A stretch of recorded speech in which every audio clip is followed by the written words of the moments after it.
கண்டம்னூர் வனத்துறையினர் விசாரணை என்ற பெயரில் விவசாயியை அழைத்து மிரட்டியது மன உளைச்சலுக்கு ஆளாக்கியது பெரும் பரபரப்பை ஏற்படுத்தியுள்ளது.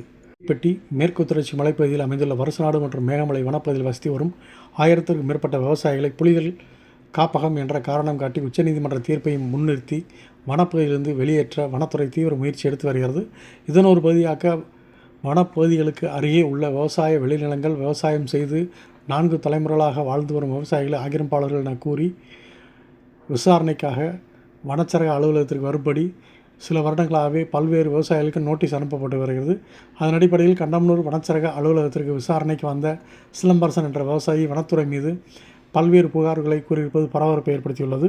மனைவி பெயரில் உள்ள நிலம் வனப்பகுதியில் இருப்பதாகவும் அது குறித்து விசாரணைக்கு வர வனத்துறை அனுப்பிய கடிதத்தின் அடிப்படையில் விசாரணைக்கு ஆஜராகி தன் விளக்கத்தில் அரசு சட்டத்திட்டத்துக்கு உட்பட்டு 2006 வன உரிமை சட்டத்தின்படிதான் கடந்த 4 தலைமுறைகளாக சம்பந்தப்பட்ட இடத்தில் வசித்து வருவதாக கூறிய நிலையில் ஸ்ரீவில்லிபுத்தூர் மேகமலை புலிகள் காப்பக உதவி வன பாதுகாவலர் மற்றும் கண்டம்னூர் வனச்சரகர் இருவருமே சேர்ந்து 2006 வன உரிமை சட்டம் தவறானது என கூறி அதை ஏற்க மறுப்பதாகவும் விவசாயி குற்றம் சாட்டினார்.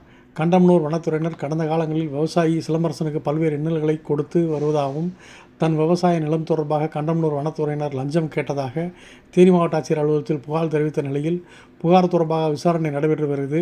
இதை முன் விரோதமாக மனதில் வைத்துக்கொண்டு விசாரணை என்ற பெயரில் தன்னை கண்டம்னூர் வனச்சரக அலுவலகத்துக்கு அழைத்து மன உளைச்சலுக்கு ஆளாக்கும் வகையில் வனச்சரக அதிகாரிகள் பேசியதாகவும் தனது ஊருக்கு சென்று தன் தந்தை மற்றும் குடும்பத்தாரிடம் தங்கள் மீது வழக்கு போடுவோம் என்றும் வீட்டை அடித்து உடைத்து விடுவோம் என்றும் அபராதம் விதித்து விடுவோம் என்றும் பல்வேறு வகையில் மிரட்டல் விடுத்து துன்புறுத்தி மன உளைச்சலுக்கு ஆளாகி வருவதாகவும் புகார் கூறியுள்ளார்.